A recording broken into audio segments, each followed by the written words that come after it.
वीरेनाश करके मानसिक रोग से ग्रसित हो चुका हूँ। पिछले 5 महीने से वीरेनाश नहीं किया है, फिर भी नकारात्मक सोच नहीं जाती। महाराज जी, जोशी ने बताया कि सब शनि और राहु का प्रभाव है। कोई शनि राहु का प्रभाव नहीं। करो दुष्प्रवृत्तियां और शनि राहु को दोष दो, बेकार की बातें हैं। कोई किसी को सुख दुख नहीं देता, हमारे आचरण ही हमारे को दुख देते हैं, पक्की बात समझ लो। बोले वो अमुक ने उसको पीटा, राज कर्मचारी आपकी सुरक्षा के लिए है, लेकिन जब आप असत आचरण करेंगे तो पीट के जेल में डाल देंगे। ये राज कर्मचारी हैं। शुक्र, शनि, राहु, केत, ये सब राज कर्मचारी हैं। असद आचरण वालों को जलाते हैं, दंड देते हैं, और सद आचरण वालों को चाहे जिस नक्षत्र पे बैठे हो, चाहे ग्रह पर किसी भी बैठे हो, ये सदैव अनुकूल रहते हैं। ये भगवत पार्षदों को ऐसे वैसे नहीं है। करो अस्त मैथुन और शनि साढ़े चढ़ा हुआ है, इसलिए ऐसा होता है। बेवकूफी वाली बातें बच्चा है। अभी अवस्था है तुम्हारी वीरपात करने की। गेहूं की फसल तैयार हो रही है, गलेत पे हो। गलेत माने होता है दाना अभी पड़ रहा है, और आप उसको काट लो तो ना भूसा होगा ना दाना होगा, व्यर्थ जीवन चला जाएगा। कम से कम 20-22 वर्ष ब्रह्मचर्य का पालन करो, फिर गृहस्थी में जाओ। संतान तेजस्वी होगी, देशभक्त होगी, माता पिता की भक्ति कर। ये क्या है? उद्दंडता बच्चा, ये कहीं भी सुख प्रदान करने वाली नहीं। ज्योतिषाचार्य, दुनिया के आचार्य सब उसी परम पिता परमात्मा के ज्ञान को ही बता रहे हैं। जो सही माने में ज्योतिषाचार्य है, वो सबसे बड़ी ज्योतिष ये है कि भाग्य विधाता हमारे कर्म हैं। अवश्य में भोक्तव्यम कृतम कर्म शुभाशुभम। ठीक अपने कर्म कर लो, कोई तुम्हें बिगाड़ दे तो हमें बताना। हमारे कर्म पूर्व के या वर्तमान के, वही हमारी दुर्गति करते, दूसरा कोई सृष्टि में नहीं। को न काहू के सुख को दुख कर दाता, निज कृत कर्म भोग सुन भ्राता। बिल्कुल सिद्धांत समझ। अभ्यास गलत किया है, कोई भी देवता तुम्हें नहीं बचा सकता। गलत अभ्यास किया है, अपना नाश स्वयं कर रहे हो, किसी देवता या किसी का दोष नहीं। काले कर्म ईश्वर मिथ्या दोष लगाए। ये आचरण गंदे बंद करो बच्चा। नाम जप करो, सात्विक आहार करो, आधा घंटा दंड बैठक मारो, व्यायाम करो, दौड़ो, अभी सब ठीक हो जाएगा। अरे पीछे गलती, यद्यपि ये गलती ऐसी पूरे जीवन भर भोगना पड़ता है, क्योंकि बाल्यावस्था का वीरपात बिल्कुल जीवन को नष्ट कर देता है। इसीलिए बालकों को गुरुकुल में रखा जाता था, चाहे वो राजकुमार हो चाहे किसी का बालक हो। वहां वो एक साधुता से जितेंद्रीय होकर के फिर गृहस्थ धर्म में जाता था। 10, 20, 50 वर्ष गृहस्थी में रहा, कुछ उसका बाल बाका नहीं हुआ, फिर वो विरक्त होकर के आंतरिक, फिर वो जितेंद्रीय होकर के परमात्मा को प्राप्त कर ले। आज हमारी बाल्यावस्था से मोबाइल का संग है, गंदे बच्चों का संग है, अब ये गंदी आदतें हो गई, सर्वनाश हो गया। अब सोचो, ये अवस्था तुम्हारी चिंता सुख से ग्रसित होने की है, आनंद में उमगने की है। अभी नौ किशोर अवस्था है, ये तो मस्ती वाली, क्योंकि मस्ती हटा दी, अब रह क्या गया जीवन में। ये जो लोग समझते हैं ना कि जैसे खून निकलवा लो तो खून बन जाता है, बहुत गलत बात है। खून वो दान देना, वो महीने में वो बात एक अलग है, लेकिन सप्तम धातु वीर एक मन शुद्ध सात्विक पौष्टिक अन्न के बाद एक बार के लिए तैयार होता है। और यहां बच्चे खिलवाड़ में 2-2, 3-3 बार रोज। अब क्या होगा? उनका हड्डियों तक की सामर्थ्य नष्ट हो जाएगी, कुछ दिनों बाद देखना बंद हो जाएगा, ऐसे चौंधियाने लगोगे, खड़े होने में चक्कर आएगा, कमर दर्द करेगा, पैरों में टूटन बनी रहेगी, दिमाग में टेंशन बनी रहेगी, पढ़ोगे तो कुछ याद नहीं रहेगा, स्मृति नष्ट होने लगेगी, एक नास्तिकता छा जाएगी, फिर जीवन भार लगेगा, फिर नशा में उतर जाओगे, फिर तो बस गए, फिर गए। अब कौन मानता है संत महात्माओं की बातों को? समझाता है तो साधु महात्मा है तो अब अलग बात करते हैं। नहीं, हर बहन भाई को 20 वर्ष तक नियम पूर्वक ब्रह्मचर्य रहना चाहिए। ये जो व्यवहार चला है, अब क्या है कि कुछ भी बोलो तो जबान पे लोग अंकुश की वो तो ऐसा बोल रहे।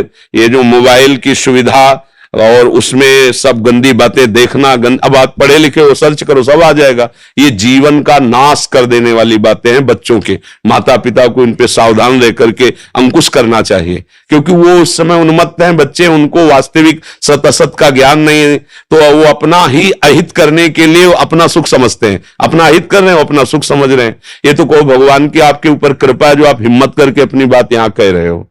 पर फिर भी अबलो नशानी अबना नशे हो, सावधानी से चलो। पर हम जो कह रहे हो मानो, आधा घंटे व्यायाम निश्चित करो, सबको करना चाहिए, चाहे स्त्री शरीर हो चाहे पुरुष शरीर हो।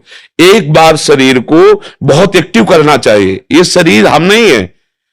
जैसे आप मोटरसाइकिल सुबह सुबह आप बैठो तो पहले क्या करते हैं? हाई रेस में डाल करके उसको एकदम गर्म करते हैं ना, सब खुल जाए, अब चलो ऐसे हाई रेस में इसको लाओ, 10-15 मिनट दंड बैठक, व्यायाम, प्राणायाम, आसन आदि के, फिर अपनी दिनचर्या करते हो तो आप संयमी रहोगे, आपके प्राण पुष्ट रहेंगे, आपका अन्न पचेगा, कोई भी चोट आदि बहुत कम मात्रा में आपको कष्ट देगी, हर बीमारी से लड़ने के सामने। अब यहां सुबह 10 बजे तक सो रहे, व्यायाम क्या करेंगे, प्राणायाम क्या करेंगे, आसन क्या करेंगे? सूर्य जिसके सोने पर उदय हो गया उसकी आयु, बुद्धि, स्त्री, कांति सब क्षीण हो जाती। कौन मानता है? रात्रि के 2-2, 3-3 बजे तक जगना और सुबह 10-11 बजे तक सोना, ये दिनचर्या है। तो हमारी राय है सात्विक भोजन कीजिए और व्यायाम कीजिए। करते हो व्यायाम है? हाँ, कभी ये कोई ऐसा तो, और कभी कभी जो व्यायाम करते हो बीमारियों को निमंत्रण देते हैं। आज आप लगाओ 20 दंड और 50 बैठक और 5 दिन छोड़ दो, पूरा शरीर दर्द करेगा, फिर लगाओ फिर वह दर्द करेगा। रोज अगर नियमित करोगे तो वही पच करके आपके शरीर को पुष्ट करेगा। ये शरीर दुर्लभ बात है, दुर्लभ हो मानुषो देहो, लेकिन एक क्षण में नष्ट हो जाने वाला है। इसकी दुर्लभता है संयम नियम से चलकर स्वरूप बोध कर लो या भगवत भजन करके भगवत प्राप्ति कर लो। अगर ये नहीं तो फिर क्लेश ही क्लेश, अशांति ही अशांति है। अभी सावधान हो जाओ। बिगड़ तो गया, अब ये नहीं कह सकते कि अभी कुछ नहीं बिगड़ा, बिगड़ गया। अगर कभी 25 वर्ष के बाद गलती हुई है तो हम उसे कह सकते कुछ नहीं बिगड़ा, क्योंकि तुम्हारा पुष्ट है जीवन पूर्व से, अब आगे बढ़ो। लेकिन बच्चापन से ये जो रोग लग रहे, 13-14 वर्ष का बच्चा है और उसकी हालत ये है कि उसे वैद्य के द्वारा औषधियां दिला करके उसे ठीक करने की चेष्टा कर रहे हैं। क्या हुआ? ये 13-14 वर्ष की अवस्था, इसमें तो उधर वृत्ति ही नहीं जानी चाहिए, मस्ती होनी चाहिए, एक अलौकिक मस्ती, ये किशोर अवस्था है। पर आचरण और संग ऐसे हो गए कि अब कैसे कहें। सात्विक आहार करो, व्यायाम करो और थोड़ा भगवान नाम जप करो। माता पिता के चरण छूते हो? नहीं, माता पिता के चरण नहीं छूना, माता पिता की अवहेलना करना, कहां से बुद्धि आएगी? अपने बुजुर्गों को प्रणाम करना, संतों को प्रणाम करना, माता पिता, रोज बुद्धि शुद्ध होती है। प्रातः काल उठ के रघुनाथा, मात पिता गुरु नाम ही माता, ये सब लिखी बातें रह गई। नए नए बच्चे हाय हेलो शुरू है, मिलेंगे तो क्या कहे? पहले कहते जयराम जी की, नहीं गांव में कहते थे राम राम भैया, राम राम कहते, अब क्या कहते? हाय तुम्हारा दुर्भाग्य हमारा दुर्भाग्य। ले बच्चे नहीं कहते हाय हाय, डालते हो कब का हाय, ये हो गया मतलब बुरे को कहते हैं। और यहां शुरुआत में भी कहेंगे कि हाय, कि हमारा तुम्हारा दोनों का दुर्भाग्य है हाय। और पहले कहते राम राम, तो वो भी बोले राम राम भैया राम राम। 4-6 बार नाम हो गया, कितना मंगल नाम हुआ। पहले नाम रखे जाते थे, राम कुमार, शिव कुमार, कृष्णदास, ऐसे। और अब क्या नाम? गप्पू लप्पू, जब तक क्या नाम, मतलब उनका कोई अर्थ नहीं, कोई महत्व नहीं। ये माया का खेल बड़ा विचित्र है, फंसाता चला जा रहा है ऐसी जगह जहां कहीं भी। अरे नारायण नाम पुत्र का रख दिया तो उसको भगवत प्राप्ति हो गई। अंतिम समय याद आ गया पुत्र की और बुलाया नारायण, तो भगवान के पार्षद आ गए, कथा है, बचा लिया। अगर हम परिवार में भगवान नाम रखें, थोड़ा नाम कीर्तन करें, भगवत चर्चा करें और बच्चों को बैठाल के संकोच न करें। माता पिता को चाहे, एक जानकारी के भक्त, वो अब संन्यास ले चुका है बच्चा, उसकी माँ ऐसे समझाती जैसे मित्र से कि देखो बेटा तुम जवान हो रहे हो, तुम्हारा मन ऐसे भोगों की तरफ जाएगा, ऐसी ऐसी क्रियाएं भोगों की होती हैं, क्या तुम शुरू कर दिए? तो उसका नहीं मम्मी।